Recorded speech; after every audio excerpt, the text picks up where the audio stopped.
다 같이 사도신경으로 우리의 신앙을 고백드리겠습니다. 나는 전능하신 아버지 하나님, 전지의 창조주를 믿습니다. 나는 그의 유일하신 아들, 우리 주 예수 그리스도를 믿습니다. 그는 성령으로 잉태되어 동정녀 마리아에게서 나시고 본디오 빌라도에게 고난을 받아 십자가에 못 박혀 죽으시고 장사된 지 사흘 만에 죽은 자 가운데서 다시 살아나셨으며 하늘에 오르시어 전능하신 아버지 하나님 우편에 앉아 계시다가 거기로부터 살아있는 자와 죽은 자를 심판하러 오십니다. 나는 성령을 믿으며 거룩한 공교회와 성도의 교제와 죄를 용서받는 것과 몸의 부활과 영생을 믿습니다. 아멘. 찬송가 304장입니다. 찬송가 304장입니다.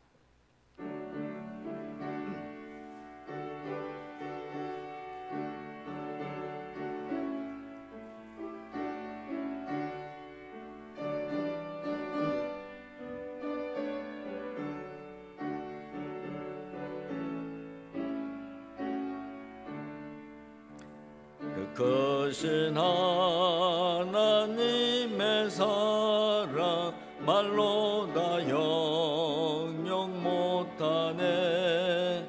저 높고 높은 별을 넘어 이 낮고 낮은 땅 위에 죄범한 영혼 구하려 그의 아들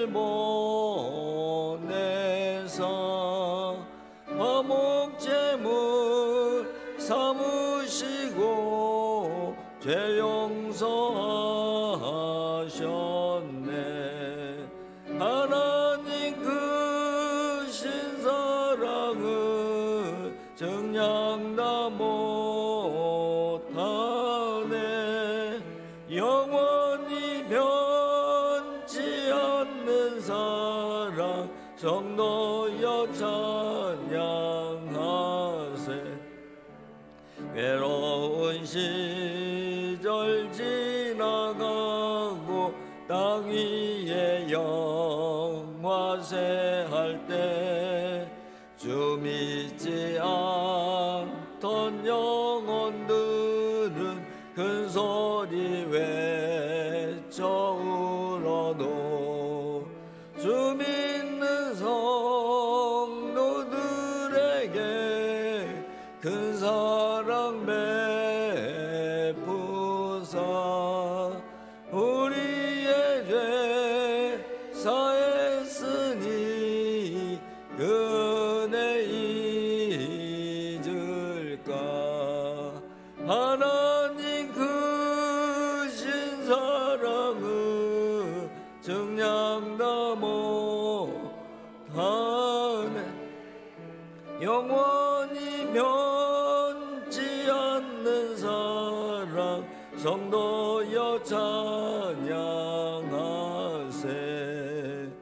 하늘을 두루마리 삼고 바다를 먹물 삼아도 한없는 하나님의 사랑 땅 위로 갈 수 없겠네. 하나님의 크신 사랑 그 어찌 닿았을까. 저 하늘로 비싸도 채우지 못하리. 하나님 크신 사랑을 정량 다 못하네. 영원히 변치 않는 사랑 성도여 찬양하세.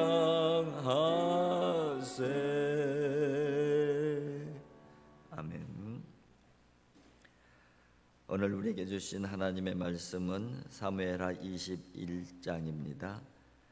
사무엘하 21장 1절부터 14절 14절까지의 말씀입니다. 사무엘하 21장 1절부터 14절까지 한 절씩 교독하겠습니다. 다윗의 시대에 해를 거듭하여 3년 기근이 있으므로 다윗이 여호와 앞에 간구하매 여호와께서 이르시되 이는 사울과 피를 흘린 그의 집으로 말미암음이니 그가 기브온 사람을 죽였음이니라 하시니라.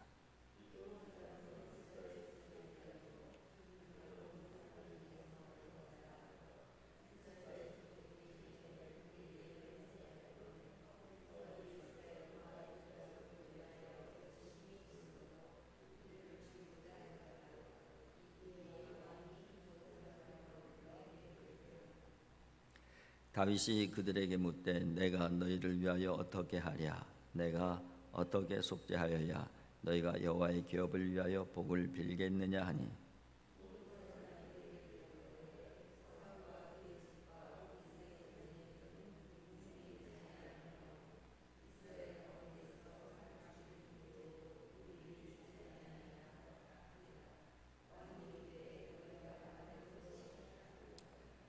그들이 왕께 아뢰되 우리를 학살하였고 또 우리를 멸하여 이스라엘 영토 내에 머물지 못하게 하려고 모해한 사람들의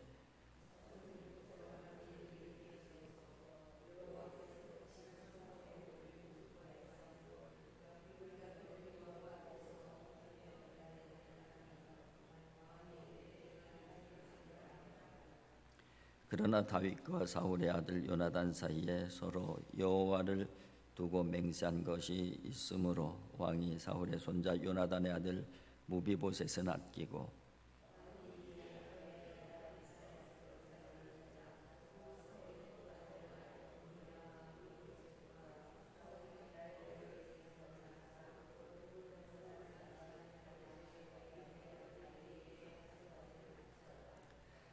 그들을 기브온 사람의 손에 넘기니 기브온 사람이 그들을 산 위에서 여호와 앞에 목매어 달매 그들 7사람이 동시에 죽으니 죽은 때는 곡식 베는 첫날 곧 보리를 베기 시작하는 때더라.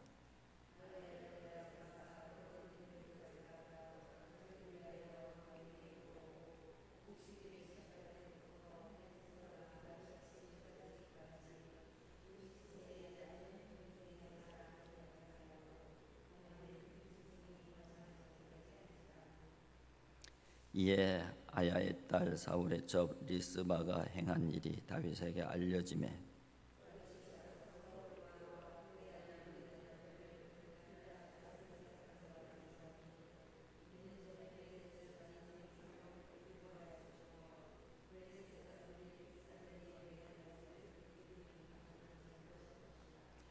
다윗이 그곳에서 사울의 뼈와 그의 아들 요나단의 뼈를 가지고 올라오매 사람들이 그 달려 죽은 자들의 뼈를 거두어다가 사울과 그의 아들 요나단의 뼈와 함께 베냐민 땅 셀라에서 그의 아버지 기스의 묘에 장사하되 모두 왕의 명령을 따라 행하니라.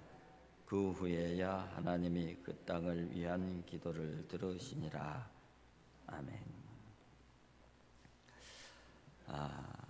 성경학자들은 사무엘하를 구분할 때에 이제 오늘 본문이 있는 21장부터 24장까지는 사무엘서의 이 부록으로 그렇게 여깁니다. 왜냐하면 사무엘상 그 15장부터 사무엘하 20장까지는 이 다윗에 관련된 기록들을 연대기 순으로 이렇게 기록을 하고 있지만은 이 사무엘하 21장 오늘 본문부터 시작해서 24장까지는 이 사무엘서 저자가 이 독자들에게 전하고 싶은 특별한 사건들, 특별한 내용들만 시간과 순서 상관없이 이 기록을 했기 때문에 이제 그 부분을 부록이다 그렇게 분류를 하고 있습니다. 이제 그 부록 부분의 이제 첫 부분, 첫 사건을 우리가 이제 다루게 되어져 있는 것이죠. 본문 1절을 보면은 이 다윗이 왕이 되었고 이스라엘을 다스린 지 이제 3년이 지나도록 이 기근이 계속 시작되었다는 것을 언급을 하고 있습니다. 3년 동안 계속 기근이 되어지니까 이 백성들의 고통이 말로 할 수 없이 증가되었겠죠. 그러다 보니까는 왕의 마음도 사실은 새카맣게 타들어가는 그런 상황이었던 것이죠. 다윗이 할 수 있는 것이 뭐겠어요? 하나님 앞에 간구하는 것이죠. 기도하는 것이죠. 하나님, 이 기근을 멈추게 해주세요. 그렇게 이제 기도를 하니까 하나님께서 이 3년 기근이 계속되는 이유를 말씀을 하셔요. 그 부분이 오늘 그 1절에 나오는데요. 다윗의 시대에 해를 거듭하여 3년 기근이 있으므로 다윗이 여호와 앞에 간구하며 여호와께서 이르시되 이는 사울과 피를 흘린 그의 집으로 말미암으니 그가 기브온 사람을 죽였음이니라 하시니라. 이 사울과 피를 흘린 그 집안에 대한 이야기죠. 기브온 사람들을 죽였다는 거예요. 이 일 때문에 지금 기근이 3년 동안 계속, 그래서 이 문제를 해결하라는 것이죠. 그래서 이제 이 문제를 다윗이 해결하려고 하는 것이죠. 이 기브온 사람에 대한 이야기를 먼저 이해를 해야지 오늘 본문의 말씀이 정확하게 이해가 되는데요. 여호수아 시대부터 이제 시작이 되어집니다. 하나님께서 여호수아를 통해서 가나안 땅을 정복하게 하시잖아요. 가나안 땅을 정복할 때 가나안 족속은 다 진멸하라고 말씀을 하셔요.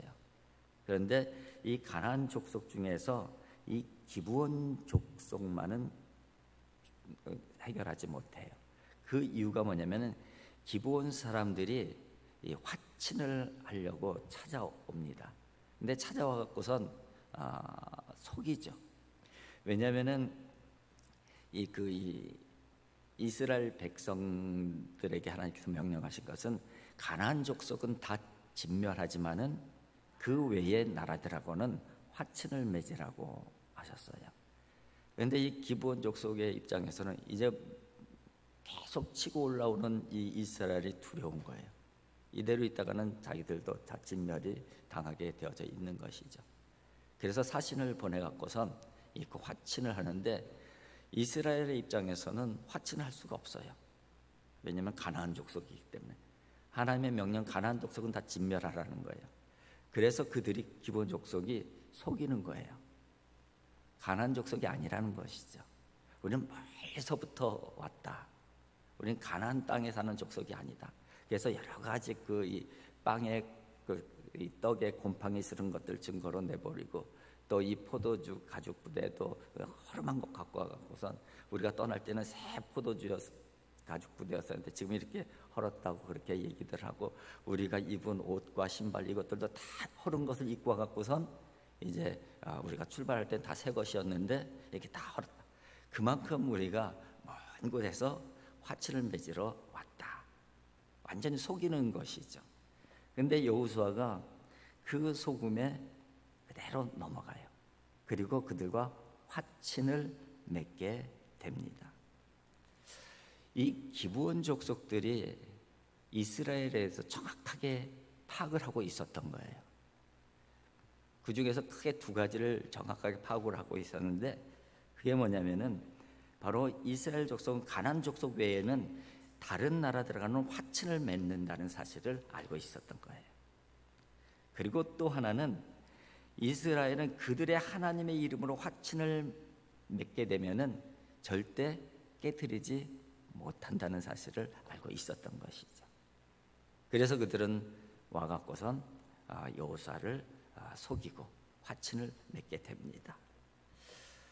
아무튼 이스라엘 측에서는 하나님의 뜻을 결국은 어긴 게 되지만은 속아서 어기게 된 그런 상황이 되어진 것이고, 그렇지만은 기브온 거민 측에서는 자기의 생명을 구하게 되는 현명한 처사가 되어진 것이에요. 속았지만은 하나님의 이름으로 화친을 맺었기 때문에 그 부분을 깨트릴 수가 없었어요. 그래서 그 이후로 기브온 사람들은 기브온에 있는 하나님의 제단에서 나무를 패면서 허드렛 일을 하면서 섬기는 그러한 일들로 이스라엘의 한 족속, 영역에서 같이 살게 되는 것이죠. 병합이 되게 되는 것이죠. 그래서 여호수아 시대 이후로 약 400년, 500년 가량 이 중앙 성소에서 이방인이지만은 하나님의 성전을 섬기는 그런 백성으로 살아오게 됐던 것이죠. 그런데 이제 세월이 흘러갖고선 이제 그 사울의 시대가 된 거예요. 근데 사울의 시대가 되었을 때에 그 기본 그 족속이 있는 게 베냐민 지파의 그 땅과 겹쳐져 있어요. 그러다 보니까 베냐민 지파 입장에서는 이 족속들을 쫓아내고 싶은 거예요. 그래서 사울이 왕이 됐을 때 자기 지파니까 그 허락을 얻어서 이 기브온 지파를 쫓아내게 되는 것이죠. 그러니까 안 나간다고 하니까 안 나가는 그 기브온 지파들을 다 쳐서 죽이는 그 사건이 있었던 것이죠. 바로 그 사건을 하나님께서는 좋지 않게 보신 것이죠. 나쁘게 보신 거예요. 그러니까 속아서 화친을 맺었어도 그것은 하나님의 이름으로 언약을 맺은 언약의 화친이기 때문에 이스라엘 백성들에게서는 이 이스라엘에 동화되어서 살아가고 있는 기본 족속을 그렇게 대해서는 안 되는 거였어요. 그런데 이 사울 왕과 그 베냐민 지파 족속들이 바로 그렇게 했던 것이죠. 이 사건이 바로 이 3년 기근의 원인이라고 지금 하나님께서 말씀을 하시는 것이죠. 그래서 다윗 보고 이 부분을 해결하라 그렇게 말씀을 하게 됩니다. 그래서 다윗이 이 부분을 해결하기 위해서 기브온 사람들을 만나는 거예요. 기브온 사람들을 만나서 너희들의 요구를 얘기하라. 그렇게 얘기하니까는 우리의 문제는 은과 금의 문제가 아니다. 그래서 그 일을 한 사울의 이 베냐민 지파의 몇몇 사람, 그 직접 관여했던 사람, 그 사람들을 우리에게 내어주라.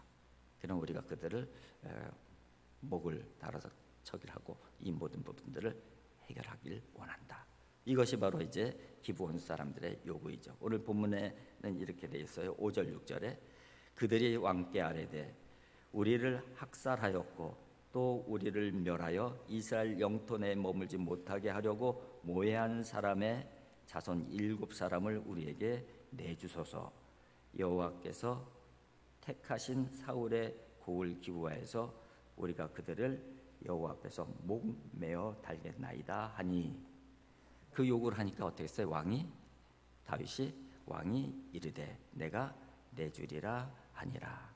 내어주면서 이 문제를 해결하게 되는 것이죠. 이 사건을 보면서 다윗이 어떻게 보면 베냐민 지파 자기 사람들을 기브온 사람들의 요구에 내어주기 위해서 죽게 하는 것이잖아요. 근데 왜 이런 일들이 이렇게 아주 정말 강하고 처참한 방식으로 이 문제가 해결이 되어지는데, 왜 이렇게 처참한 방식인데 이 문제를 이런 방식으로라도 해결하게 하시는가? 이 부분이 중요한 요점인데요. 하나님은 언약의 하나님이셔요. 그리고 하나님의 백성들은 언약의 백성들인 것이죠. 이 언약이 깨어지게 되면은 하나님과의 관계가 깨어지게 되는 것이에요. 그러니까 이 부분은 단순한 문제가 아니에요. 하나님의 이름으로 언약을 한 언약은 반드시 지켜야 되는 것이 하나님의 백성들의 아주 핵심적인 신앙의 내용인 것이죠. 그 부분을 베냐민 지파 사람들이 깨트려 버린 거예요. 그래서 지금 이제 다윗이 다시금 이제 그 새로운 왕국을 시작하는 것이잖아요. 다윗도 죄에 대한 문제들을 지금 이제 다 해결이 된 문제 상황에서 다시금 하나님께서 새롭게 시작하는 그런 부분인데, 이 하나님의 언약을 분명하게 정리를 하고 출발을 시키기를 원하셨던 것이죠. 그러니까 어떻게 보면은 하나님께서 다윗에게 마지막 기회를 주신 것이에요. 그 언약의 백성으로 다시금 시작할 수 있는 그 기회를 주신 사건이 바로 오늘 본문의 사건이다. 그렇게 이해를 하시면 되겠습니다. 그래서 이 하나님의 구원의 역사라는 관점에서 보게 되면은 이 부분은 굉장히 중요한 사건이라고 할 수가 있습니다. 이렇게 사람을 죽이면서까지 반드시 해결해야 되는 부분이 하나님과 언약의 문제다 하는 부분들을 보여주고 있는 것이죠. 사실은 성경 구원의 역사를 전체를 살펴보면은 이 모든 부분들이 하나님의 언약으로 연결되어지고 있음을 볼 수가 있습니다. 아담과 하와에게 처음 언약 주신 것은 우리가 보통 행위 언약이라고 하는데 선악과의 그 언약이에요. 그 따먹지 말라. 따먹으면 정령 죽으리라. 이 행위 언약으로부터 시작이 되어져요. 근데 그것을 어기잖아요. 깨뜨리잖아요. 그러면서 시작된 것이 이제 하나님의 은혜의 언약이 그 다음부터 시작이 되어지는 거예요. 이 은혜의 언약이 아니게 되면은 이 깨트려진 행위 언약을 해결할 방법이 없기 때문에 그렇습니다. 그래서 바로 아담과 하와의 은혜 언약이 시작되는 것이 바로 이 창세기 3장 15절 유명한 구절이죠. 내가 너로 여자와 원수가 되게 하고 내 후손도 여자의 후손과 원수가 되게 하리니 여자의 후손은 내 머리를 상하게 할 것이요 너는 그의 발꿈치를 상하게 할 것이니라 하시고, 이 부분이 은혜의 언약의 첫 출발점이죠. 바로 누구를 향한 거예요? 예수 그리스도의 십자가를 향한 언약이 출발점에 있는 것이죠. 그리고 그렇게 시작한 하나님의 은혜의 언약은 누구로 또 연결이 되어져요? 노아로 연결이 되어지잖아요. 이 세상이 다 타락을 해도 하나님께서는 물로 심판을 하시잖아요. 그러나 노아의 가족만은 살려주셔서 노아에게 주시는 언약이 있잖아요. 그 언약이 무지개 언약이지 않습니까? 그리고 그런가 하면 그 언약은 또 누구에게 이어져요? 아브라함, 믿음의 조상 아브라함에게 이어지죠. 아브라함에게 창세기 17장에 보면 할례 언약이 기록이 되어져 있어요. 그게 아주 중요한 아브라함에게 주신 언약이고요. 또 이삭을 번제로 드리라고 하면서 이삭 언약, 이 부분이 또 믿음의 조상인 아브라함에게 주신 아주 중요한 언약인 것입니다. 그러면서 이 언약이 또 어디로 누구에게 연결이 돼요? 모세가 연결이 돼서 모세의 시내산 언약으로 연결이 되어지는 거예요. 그리고 그 모세의 시내산 언약이 누구에게 지금 연결이 되어지는 거예요? 다윗 언약으로 연결이 되어지는 거예요. 그러니까 이 하나님의 언약은 굉장히 중요한 부분이에요. 이 부분이 깨어지게 되면은 모든 것이 깨어질 수밖에 없는 그런 상황이에요.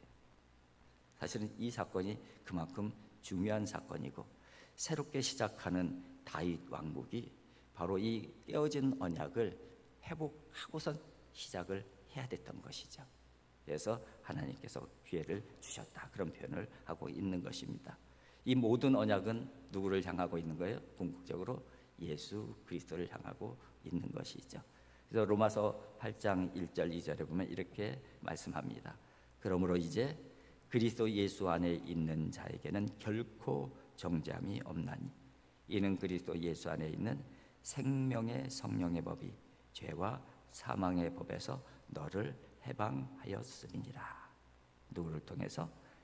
그리스도 예수 안에 있는 자들. 이렇게 이 언약이 이어지고 있습니다. 저와 여러분들은 언약의 백성들입니다. 하나님의 언약을 믿고 구원받은 백성으로 살아가고 있는 것이죠. 세상 한가운데 살아가지만은 언약의 백성임을 분명하게 인식하고 하나님의 사람으로 구별되게 살아가야 되는 것이죠. 바로 이 언약의 백성이라는 믿음이 있을 때만이 세상 가운데 살아갈 때에 하나님의 사람으로 구별되게 살아갈 수가 있는 것이죠. 오늘도 이 믿음으로 세상 가운데 살지만 구별된 하나님의 언약의 백성으로 살아갈 수 있기를 주님의 이름으로 축복을 드립니다. 기도하겠습니다. 사랑의 아버지 하나님, 감사합니다. 아버지 하나님, 하나님께서 저희들에게 언약을 주셨는데 아버지 하나님, 아담과 하와는 그 언약을 파기하였습니다. 그러나 하나님께서 포기하지 아니하시고 은혜의 언약을 출발시켜 주셨습니다. 아버지 하나님, 그 은혜의 언약이 예수 그리스도를 통해서 저희들 가운데 다가오셨습니다. 아버지 하나님 감사합니다. 예수 그리스도를 통해서 주신 하나님의 은혜의 언약, 그 언약을 붙잡고 살아갈 수 있는 언약의 백성들 되어지게 하여 주시옵소서. 저희들 세상 가운데 살아가지만 언약의 백성임을 잊지 말고 살아가게 하여 주시옵소서. 하나님의 백성임을 잊지 말고 살아가게 해 주시옵소서. 하나님의 백성으로 살아갈 수 있도록 성령이여 도와주시고 인도하여 주시옵소서. 오늘도 한 걸음 한 걸음 걸어 나갈 때에 세상과 다른 하나님의 사람으로 하나님의 백성으로 살아갈 수 있도록 도와주시고 인도하여 주시옵소서. 예수님의 거룩하신 이름으로 기도하옵나이다. 아멘. 하늘에 계신 우리 아버지, 아버지의 이름을 거룩하게 하시며 아버지의 나라가 오게 하시며 아버지의 뜻이 하늘에서와 같이 땅에서도 이루어지게 하소서. 오늘 우리에게 일용할 양식을 주시고 우리가 우리에게 잘못한 사람을 용서하여 준 것 같이 우리 죄를 용서해 주시고 우리를 시험에 빠지지 않게 하시고 악에서 구하소서. 나라와 권능과 영광이 영원히 아버지의 것입니다. 아멘.